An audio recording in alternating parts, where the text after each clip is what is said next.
නම් දරුවා අපි කියන දෙයක් අහන්නේ නැත්නම් මොකක්ද අපි කරන්නේ? මම කිව්වොත් කරන්න ඕන ඔයා. දරුවාට කැමති දෙයක් කරන්න දීලා ඉන්නවද?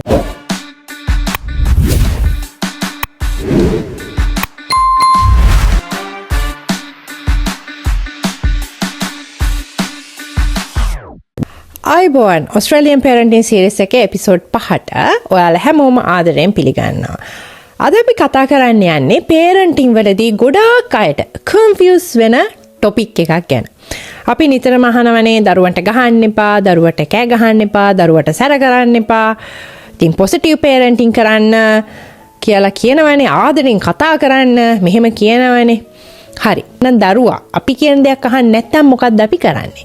හෝම්වර්ක් කරන්න බෑ කියනවා නම් අපි මොකද්ද කරන්නේ? ස්ක්‍රීන් එක ඔෆ් කරන්න කියලා කිව්වට ඒකට බෑ කියනවා නම් අපි මොකද්ද කරන්නේ? සෙල්ලම් බටුවස් කරන්න බෑ කිව්වම අහන්නේ නැත්නම් සුපර් මාකට් එකේ දෙයක් ඉල්ලලා අඬනවා නම් එතකොට අපි මොකද්ද කරන්නේ? දරුවට කැමති දෙයක් කරන්න කියලා ඉඩ දීලා ඉන්නවද? නෑ. පොසිටිව් පේරන්ටින් කියන්නේ බවුන්ඩරිස් නැති පේරන්ටින් එකක් නෙවෙයි. ඒ හින්දා අද අපි කතා කරන්නේ ට්‍රිපල් P එකේ තුන්වෙනි ප්‍රින්සිපල් එක වෙන assertive discipline ගැන. assertive discipline කියලා කියන්නේ මොකද්ද? අපි මුලින්ම මෙහෙම කරමුකෝ. assertive කියන වචනේ තේරුම් ගමුකෝ. assertive කියලා කියන්නේ aggressive වෙනවා කියන එක නෙවෙයි. ඒ කියන්නේ තරහෙන් කියනවා කියන එක නෙවෙයි. ඒ වගේම passive වෙනවා කියන එකත් නෙවෙයි. ඒ කියන්නේ හරිම ආදරෙන් කියන එකකුත් නෙවෙයි. ඒ මැද තියෙන healthy place එකක් තියෙනවා. aggressive parenting එකේ parents ලා සාමාන්‍යයෙන් කියන්නේ මොකද්ද? මම කිව්වොත් කරන්න ඕන ඔයා. මම කියනවා නම් කරන්න. ආයිත් ඒක අහන්න දෙයක් නැහැ. මෙන්න මෙහෙම තමයි කියන්නේ. passive parents ලා කොයි වගේද කරන්නේ? හරි අඬන්න එපා. හරි. අතව විනාඩි 10 ෆෝන් එක අරගෙන දෙන්නකෝක. හරි. මෙන්න මෙහෙම තමයි. assertive parenting එකේ ඒක එහෙම වෙන්නේ නැහැ. මෙන්න මෙහෙමයි. එතකොට ඔයාට තව බලන්න ඕනේ කියලා මට තේරෙනවා. හැබැයි දැන් ස්ක්‍රීන් ටයිම් එක ඉවරයි. මම දැන් ටීවී එක ඕෆ් කරනවා. ඔයාලට මේ වෙනස තේරෙනවද? calm voice, clear boundary, follow through. ආදරය සහ සීමාව කියන දෙකම දරුවන්ට ඕනේ. ආදරය තියනවා සීමාවක් නැත්තම් දරුවට තමන්ගෙන් බලාපොරොත්තු වෙන්නේ මොනවද කියන දේ තේරුම් ගන්න අමාරු වෙනවා. බවුන්ඩරිස් තියනවා. හැබැයි ආදරය නැත්තම් ගෙදරදී එන රිලේෂන්ෂිප් එකට දරුවට තියෙන බයක්, ඒ වගේම පවර් ස්ට්‍රගල් එකක් වගේ වෙන්න පුළුවන්. ඒ කියන්නේ දරුවා හරි බයයි ඒ තැන්වල ඉන්න.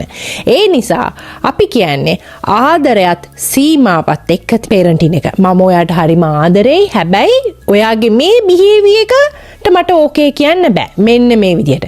ඒක තමයි අපි මෙතනදී කතා කරන්නේ. ඩිසිප්ලින් කියන්නේ පනිෂ්මන්ට්ද? ඊළඟ ප්‍රශ්නේ. මෙතන තව වැදගත් වෙනසක් තියෙනවා. ඩිසිප්ලින් එකයි පනිෂ්මන්ට් එකයි කියන්නේ දෙකක්. මේ දෙක එකක් නෙවෙයි. මේ දෙක දෙකක්. ඩිසිප්ලින් එකේ අරමුණ තමයි උගන්නන එක. හැබැයි පනිෂ්මන්ට් එකේ ફોකස් එක ගොඩක් වෙලාවට යන්නේ වැරැද්දක් කළා දැන් ඔයා ඒකට දුක් විඳින්න තියෙනවා කියන එකක්. පොසිටිව් ඩිසිප්ලින් එකේදී අපි අහන්නේ මේ සිටුේෂන් එකේදී මගේ දරුවා ඉගෙන ගන්න ඕන ස්කිල් එක මොකද්ද කියන එක තමයි අපි අපෙන් අහන්න ඕන ප්‍රශ්නය. උදාහරණයක් බලමුකෝ. දරුවා සෙල්ලම් බඩුව විසි කරලා දානවා. අපිට කියන්න පුළුවන් ඔයා මහා නරක ළමෙක් කියලා කියන්න පුළුවන්. හැබැයි ඒකෙන් දරුවා මොනවද ඉගෙන ගන්නෙ? එයාගේ බිහේවියර් එක ගැන නෙවෙයි එයා ඉගෙන ගන්නෙ. එයාගේ ඩෙන්ටිටි එක ගැන නෙගටිව් මැසේජ් එකක් තමයි එයා ඉගෙන ගන්නෙ. ඒ හින්දා ඒ වෙනුවට අපි මෙහෙම කිව්වොත් ඔයාට තරහ ගන්න පුළුවන්. හැබැයි පුතේ ටෝයි එක විසි කරන්න බෑ. ඒක කෙනෙක්ගේ වදින්න පුළුවන්. ඒක කැඩිලා යන්න පුළුවන්. ඒ හින්දා ඔයාට දැන් මේක දෙන්න විදිහක් නෑ. මම මේක දැන් රෙස්ට් කරන්න තියනවා කියලා අපි ඒක අයින් කරන්න පුළුවන්. ඉමෝෂන් එක රිජෙක්ට් කරන්නෙත් නෑ. හැබැයි බිහේවියර් එකට බවුන්ඩරි එක අපි දානවා. මේක අපි බ්‍රේන් සයන්ස් පැත්තෙන් බලමුකෝ. පුංචි දරුවෙක්ට self discipline system එක තාම develop වෙලා නැහැ. ඒක develop වෙමින් පවතින්නේ. ඉතින් planning, impulse control, attention shifting, consequences ගැන වගේ executive functioning skills තාමත් වර්ධනය වෙනවා. ඒ නිසා මේ පොඩි දරුවෝ මට තරහයි, ඒත් මාව control කරගන්න ඕනේ, මම calm වෙලා response එකක් දෙන්න ඕනේ කියන කතාව වැඩිහිටියන්ට වගේ ලේසි නෑ. එතකොට පේරන්ට් කෙනෙක්ගේ රෝල් එක වෙන්න ඕනේ දරුවාගේ ඩෙවලොප්මන්ට් බ්‍රේන් එකට එක්ස්ටර්නල් ස්ට්‍රක්චර් එකක් හදලා දෙන එක. සරලව කියනවා නම් දරුවට බ්‍රේක් සිස්ටම් එකක් භාවිතා කරන්න බැරි කාලෙක අපි කාම් බවුන්ඩරිස් හරහා බ්‍රේක් සිස්ටම් එකක් හදලා දෙන්න. කෝ-රෙගියුලේෂන් මේ අනිත් කන්සෙප්ට් එක. මේකත් හරිම වැදගත්. කෝ-රෙගියුලේෂන් කියලා කියන්නේ දරුවා ඩිස්රෙගියුලේටඩ් වෙලා ඉන්න වෙලාවක. ඒ කියන්නේ තරහ ගිහිල්ලා, දුක හිතිලා මේ වගේ ඉන්න වෙලාවක අපි දෙගොල්ලොම කෑ ගහන්න ගත්තොත් මේ ෆයිට් මෝඩ් එකට ගියොත් අපි දෙගොල්ලොම මෙතනදී ලර්නින් එකක් වෙන්නේ නැහැ. නිසා ඩිසිප්ලින් කරන්න කලින් අපි අපිව රෙගියුලේට් කරගෙන ඉන්න එක හරිම වැදගත්. අපිට තරහ ආවොත් ඩිසිප්ලින් කරන්න යනකොට මුලින්ම අපි පොඩ නවතින්න ඕනේ. හුස්මක් ගන්න ඕනේ. මට දැන් තරහ එනවා. මම හැබැයි දැන් රියැක්ට් කරන්න ගියොත් මෙතන තත්ත්වය දරුණු වෙනවා. හින්දා මම තව ටිකක් කියලා ඉන්නවා. ඉඳලා තමයි මම රෙස්පොන්ස් එක දෙන්නේ කියලා ඔයාම ඔයාට කියාගන්න. මේකට කියනවා name it to tame it කියලා. pause, breathe, respond කියලාත් මේකට කියනවා. මේ වගේ tools භාවිතා කරලා අපි මොකද කරන්නේ? අපි මුලින්ම අපේ emotion regulate කරගන්න. ඊට පස්සේ තමයි boundary එක දාන්න අපි කටයුතු කරන්න ඕනේ. ඉතින් තමයි boundaries තියෙනකොට. අඬන නිසා දරුවා අඬන නිසා boundaries වෙනස් කරන්න බෑ. දරුවට අප්සෙට් වෙන්න පුළුවන්. හැබැයි අපේ ජොබ් එක හැම uncomfortable emotion එකක්ම නැති කරන එක නෙවෙයි. එයාට ඒ emotion එක safe විදිහට experience කරන්න අපි උදව් කරන්න ඕනේ. උදාහරණයක් විදිහට ඔයාට තව iPad එක බලන්න ඕනේ මට තේරෙනවා කියලා අපි connection එක හදා ගන්නවා. ඊට පස්සේ හැබැයි screen time එක ඉවරයි. boundary එක. ඔයාට තරහ වෙන්න පුළුවන්. හැබැයි මම මෙතන ඉන්නවා. co-regulation. මේක තමයි kind and firm වෙනවා කියන. කියන්නේ කරුණාවන්තව ඒ වගේම ස්ථාවර විදිහට අපි boundaries දාන්න ඕනේ දරුවට. හරි. දැන් අපි තියරි එක පැත්ත කතා කරානේ. දැන් අපි බලමු ගෙදරදී අපිට කරන්න පුළුවන් දේවල් මොනවද කියලා. පළවෙනි එක clear instructions. හොඳට ඔයා හොඳට ඉන්න ඕනේ. ඔයා මං කියන එක අහන්න ඕනේ. මෙහෙම අපි දරුවට කියන්නේ. ඒ වෙනුවට අපි කියන්නේ ඔයා දැන් shoes දෙක දාගන්න shoes තියන්න ඕනේ rack එකට rack එකෙන් තියන්න. මෙන්න මෙහෙට හරිම clear. දරුවා ළඟට යනවා දරුවගේ අවධානය ගන්නවා. කෙටි වාක්‍ය පාවිච්චි කරලා තමයි අපි දරුවට විධානයන් දෙන්න ඕනේ. එක වෙලාවකට එක ඉන්ස්ට්‍රක්ෂන් එකයි දෙන්න ඕනේ. අපි ඉන්ස්ට්‍රක්ෂන් ගොඩාක් දුන්නාම දරුවට හිතා ගන්න බැරි වෙනවා. අනිත් එක තමයි ප්‍රශ්නයක් වගේ අපි ඉන්ස්ට්‍රක්ෂන්ස් දෙන්නේ. අපි දැන් නාන්න යමුද කියලා අපි කියන්නේ. ඒ වෙනුවට අපි මොකද්ද කියන්නේ? අපි යාට choices එකක් ලැබෙන විදිහට තමයි අපි යාට ඉන්ස්ට්‍රක්ෂන් එක දෙන්න ඕනේ. ඔයා towel එක ගන්නවද නැත්නම් මම towel එක ගන්නද? ඔයා blue towel එකද ගන්නේ නැත්නම් green towel එකද ගන්නේ? මෙන්න මේ විදිහට. එතකොට boundary එක තියෙන අපි ගාව choice එක දරුවා ළඟ තියෙනවා. දෙවෙනි එක rules අඩුවෙන් හැබැයි පැහැදිලි වෙන්න ඕනේ. උදාහරණයක් විදිහට දැන් ගෙදරක rules 25ක් 30ක් විතර තියලා හරියන්නේ නැහැ. දරුවට මතක තියාගන්න පුළුවන් හරිම සරල rules කිහිපයක් තියාගන්න. උදාහරණයක් විදිහට දැන් අපේ ගෙදර ගත්තාම අපේ ගෙදර rules 4ක් තියෙනවා. Stop means stop, respect each other, take care of your stuff, rely on routines. මේ තමයි අපේ ගෙදර තියෙන family rules. ඉතින් rules හදනකොට දරුවන්ගෙන් සහයෝගය අරගෙන දරුවන්ත් එක්ක discussion එකක් තියලා ඒගොල්ලොත්වත් involve කරගෙන මේක හදන්න. තුන්වෙනි එක consistency. හරිම වැදගත් concept එකක්. අද ඔයා නෑ කියලා හෙට එයා අඬනකොට දුන්නොත් අනිද්දා ආපහු තරහ ගිහලා නැහැ කියලා කියන මේ විදිහට mix වුණොත් මේ consistency එකක් නැති වුණොත් rule එක දරුවට අඳුර ගන්න බැරි වෙලා යනවා. ඒ වෙනුවට එයා තේරුම් ගන්න මට පොඩ්ඩක් මේක push කරොත් මට ඕන උත්තරේ හදා ගන්න පුළුවන් කියලා. හින්දා consistency කියන්නේ. හැබැයි මේක වැරදියට තේරුම් ගන්න මේ harsh වෙනවා කියලා harsh වෙන්නේ නැහැ. අපි හදන්නේ යාට predictability එක හදලා දෙන්න. ඒක හරිම වැදගත් දරුවෙක්ට. 4. logical consequences. ඒ කියන්නේ consequence එක. ඒ කියන්නේ නැත්තම් ප්‍රතිඵලය. behavior එකට සම්බන්ධ කරලා දෙන්න. ඒක ප්‍රතිවිපාකයක් දෙනවා නම් ඒක දරුවගේ behavior එකට සම්බන්ධ කරලා දෙන්න. උදාහරණයක් විදිහට දරුවා toy එක විසි කරනවා නම් toy එක ගත්තා ඔයාට තරහා ගිහලා තියෙන හැබැයි toys විසි කරන්න බෑ. ඒක කෙනෙක්ට හානි වෙන්න පුළුවන්. toy එක කැඩෙන්න පුළුවන්. හින්දා toy එක දැන් rest කරනවා කියලා අපි පැත්තකින් අරන් තියෙන. එහෙම නැතුව අපි කියනවා නම් දැන් ඔයා toy එක විසි කරා ඔයා හරි නරකයි. මේ සෙනසුරාදා තියෙන පාටි එකට මම එකයි යන්නේ කියලා මේක කිසිම සම්බන්ධයක් නැහැ. මේක logical වෙන්න ඕන. අපි දෙන consequence එක logical වෙන්න ඕනේ. අනිත් එක revenge එකකුත් නෙවෙයි. consequence එකක් කියලා කියන්නේ learning tool එකක්. threat එකක් කරන්නේ කොහොමද? ආයෙ කරොත් බලාගමුකෝ මං කරන දේ. මේ threat කරනවා. එතකොට දරුවට හිතා ගන්න බෑ ඊට පස්සේ මොකද්ද වෙන්නේ කියලා. හැබැයි අපි consequence එකේ මේක වෙන්නේ නැහැ.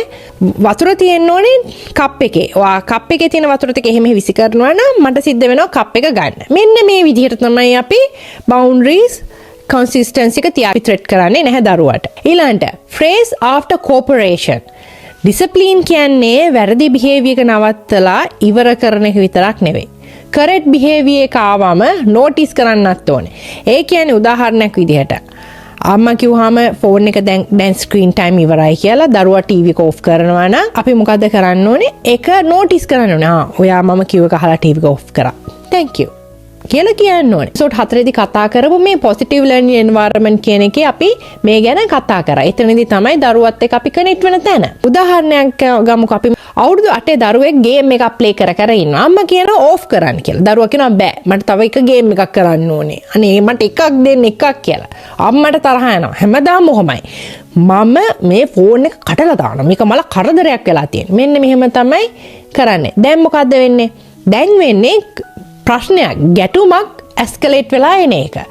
ඇසර්ටිව් අප්‍රෝච් එකේදී මෙන්න මෙහෙමයි අපි මේක try කරන්නේ. මුලින්ම අපි එක්ස්පෙක්ටේෂන් එක කියනවා. තව විනාඩි 10යි පුතේ ටීවී වගේ ස්ක්‍රීන් ටයිම් එක ඉවරයි. ට්‍රාන්සිෂන් රිමයින්ඩර් එකක් දෙනවා. තව විනාඩි 2යි ටයිම් එක ඉවරයි. Times up. දැන් ඩිවයිස් එක ඔෆ් කරන වෙලාව. දරුවා කියනවා බෑ. මට බෑ තව විනාඩි 5ක් සෙල්ලම් කරන්න. එතකොට අපි මොකද කියන්නේ? මම දන්නවට අමාරුයි කියලා මට තේරෙනවා. හැබැයි පුතේ ස්ක්‍රීන් ටයිම් එක දැන් ඉවරයි. දරුවට අප්සෙට් වෙන්න පුළුවන්. හැබැයි පේරන්ට් කරන්න ඕනේ බවුන්ඩරි එක ආපහු එක්ස්ප්ලේන් කර ඩිබේට් කර මේවා කර ඉන්නේ. කාම්ලි අපි ෆලෝ ත්‍රූ කරනවා. මම කියන එක අහලා ඔයාගේ ස්ක්‍රීන් ටයිම් එක ඔයා ස්ක්‍රීන් ටයිම් එකේ හරියටම ඕෆ් කරා. thank you කියලා මෙන්න මේ විදිහට දරුවගේ එයා කාම් වුණාට පස්සේ අපි යට ඒ රිවෝඩ් එක දෙනවා. මෙන්න මේ විදිහට අපි කනෙක්ෂන්, බවුන්ඩරි, කන්සිස්ටන්සි එක තමයි මේ ඩිසිප්ලින් එක දරුවගේ හදන්න ඕනේ. දරුවා බවුන්ඩරි එකට අප්සෙට් වුණොත් අපි ෆේල්ද? නෑ. මේක දෙමෝපියන් අහන්න ඕන දෙයක්. හොඳ දෙමෝපියෝ කියලා කියන්නේ රිසල්ට් එක හැම වෙලෙම හැපි චයිල්ඩ් කෙනෙක් එක නෙවෙයි. කියන්නේ හැම වෙලෙම දරුවා සතුටු කරන එක නෙවෙයි හොඳ පේරන්ට් කෙනෙක්ගේ වගකීම. හෙල්ති බවුන්ඩරි එකකට සමහරක් විට අසතුටු දරුවෙක් නැත්නම් අන්හැපි චයිල්ඩ් කෙනෙක් ඇති වෙන්න පුළුවන්. දරුවාට ඩිසපොයින්ට් වෙන්න පුළුවන්.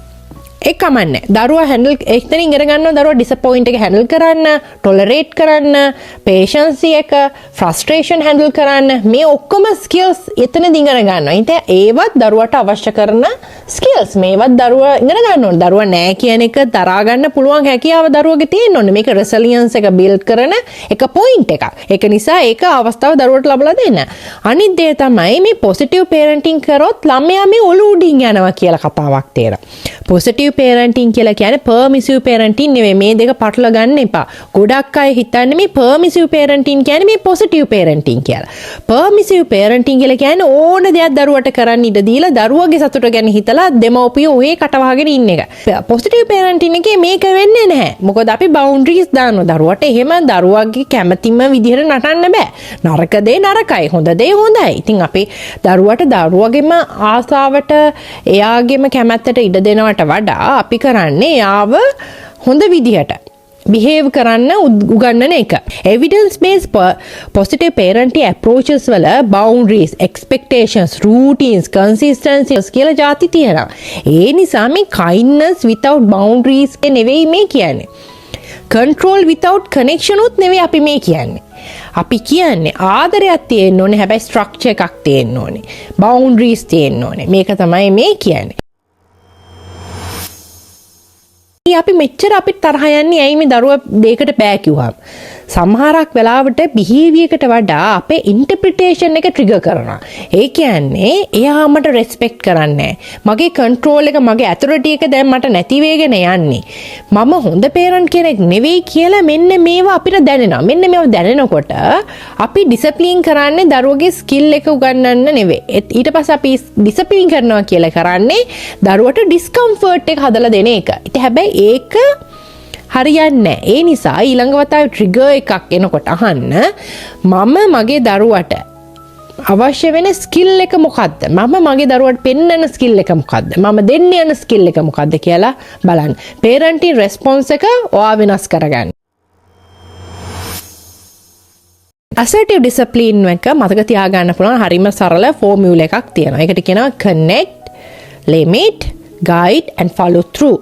මේ කනෙක්ට් කරනවා කියන්නේ දරුවගේ හැඟීම් තේරුම් අරගෙන අපි යාව කනෙක්ට් කරගන්න මට පේනවට තරහ ගිහලා තියෙන්නේ කියලා. ලිමිට් ගහන්න බෑ. හැබැයි පුතේ ගහන්න බෑ. ඊට පස්සේ ගයිඩ් තරහනම් ඔයා කියන්නේ මට තරහයි කියලා වචනෙන් කියන්නේ. follow through unsafe behavior එක දිගටම කරන්න ගියොත් කාම් විදියට සිටුේෂන් එක සේෆ් කරන්න. ඒක තමයි ඩිසිප්ලින් එක. අවසානයේට මට කියන්න තියෙන ආදරෙන් සංසුන්ව පැහැදිලිව දරුවට ජීවිතයට අවශ්‍ය කරන ස්කිල්ස් උගන්වන එක තමයි අපේ වගකීම. එහෙනම් ගිහින් එන්න.